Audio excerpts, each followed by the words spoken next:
Hello everyone, it's Orshi Barkani from Women's Entrepreneurs, and today I am in the York Butter Factory, which is a co-working space for mostly known about technology startups. It's the home of a lot of technology startups, and they also have a lot of women apparently in this space. So we caught up with them and introducing them to you today. So, hi, I'm Alison Hardacre. I run the Health Kit, which is a global health community for practitioners and patients everywhere. Hi, I'm Richenda Vermeulen. I run ntegrity. It's a social media agency that is about helping empower and enable companies to do their own social media. Hi, I'm Nicola Gracie. I'm founder of Integrate. Integrate helps gyms to easily schedule and cover their classes. I'm Demi, Markogiannaki, and I'm part of We Teach Me. It's an online marketplace for real-life classes where you can actually create and find classes about everything. what do you get out of a co-working space such as this one? I think it's all about cross-pollination and feeding off other people's creativity. If you've got a problem or something, you might take a break and go get a coffee and meet someone in the kitchen and have a chat about whatever problem that might be that you're facing, and usually you get some pretty insightful answers. Yeah, I agree. I think it's quite similar for us as well. Lots of the teams here run similar businesses to ours, so it's marketplaces, and we all face the same difficulties. So whenever you have a problem, you can actually go and discuss with someone, and then you can get some really good, insightful help or answers. I think it's not as in-depth for me. I have a lot of meetings in the city and was finding that I was hopping in between cafes. And coming here was a good in-between to have, a space with good Wi-Fi and people to talk to, I guess, outside of your bubble of having a home office and a virtual team. So it's more about connection and accessibility for me. For me, it's been a little part of San Francisco, in Melbourne, in that it's been really supportive for startups. Everybody really is about growing something and doing something disruptive, be that in Australia or globally, and it's great to be with other businesses that are in that same boat. When did you start your business? Me, about 3 years ago. 3 years, yeah. Mine was in October last year. I think there's a big disconnect between idea phase and implementation. Yeah. So idea probably 2010 I had the idea, but eventually I got into actually launching a private beta earlier just this year. It's about a year ago, big idea. Yeah. And you're working on this full time? Yes. No? Okay. So what were some of the challenges when you started? What weren't the challenges? I think coming from the corporate world, every aspect of running a startup is completely different to running a corporate. I think you can, or working in a corporate, I think you can take some of the elements of that, and that it does provide you with more of an insight into how to run your startup.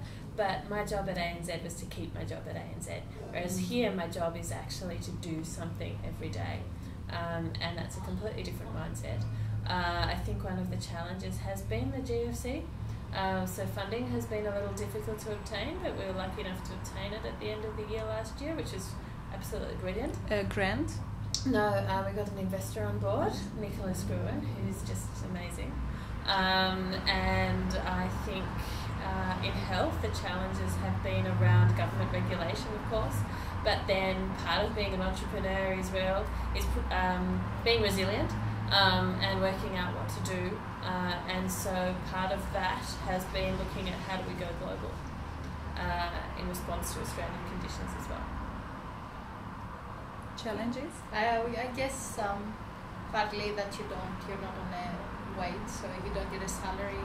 I think also that you don't have any direction to what you're doing. You just learn from your mistakes and you keep going and you become better, and you also need to find the right customer. All these are challenges that you have to deal with yourself, by yourself.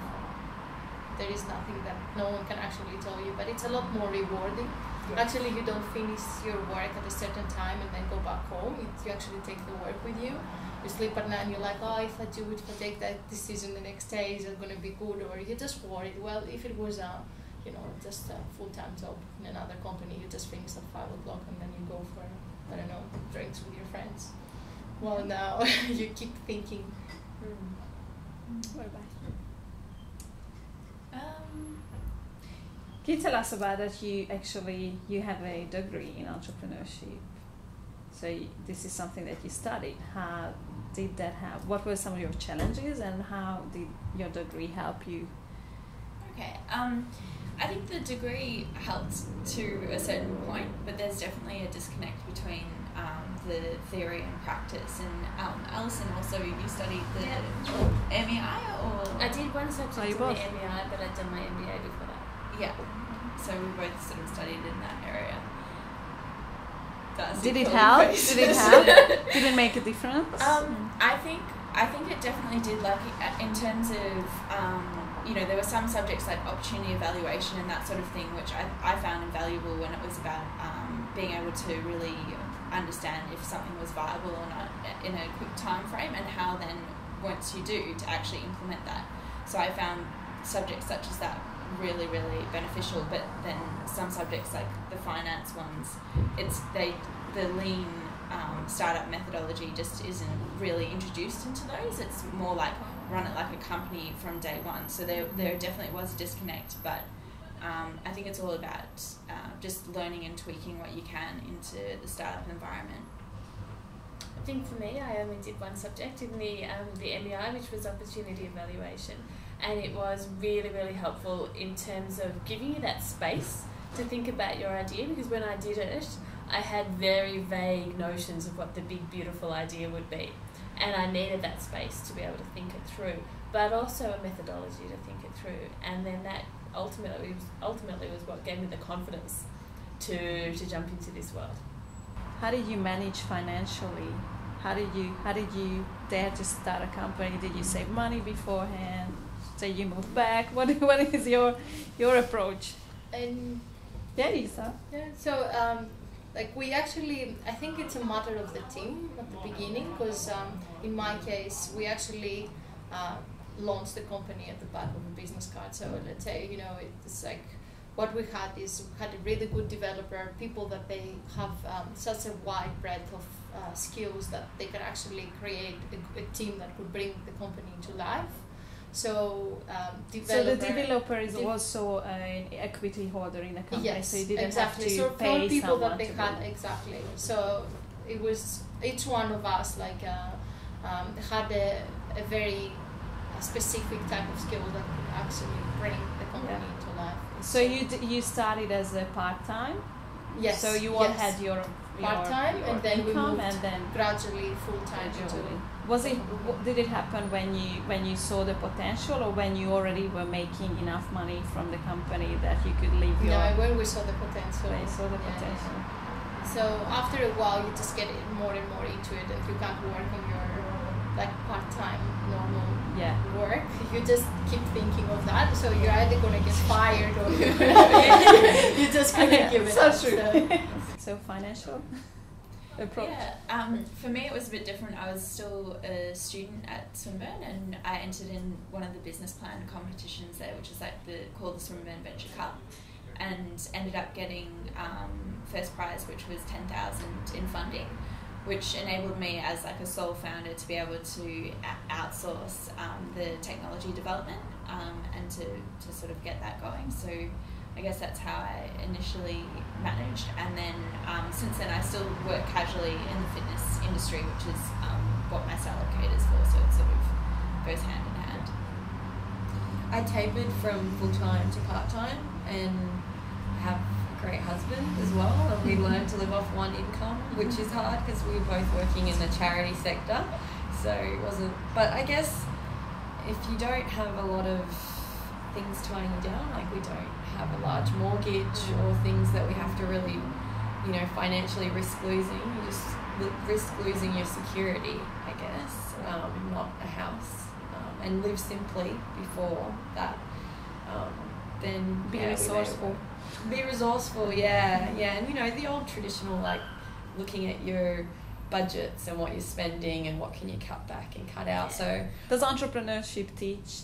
It does teach you. It forces you to. I mean, for us, myself and my business partner, we had some savings, and then the cost of starting a business and the cost of running the business and building the business was considerably greater than we had planned, considerably, and we actually had no salary for 3 years, which was character building. But we were so passionate about what we were doing. I can't say that we didn't notice that we didn't have a salary, because oh my gosh, we suffered greatly.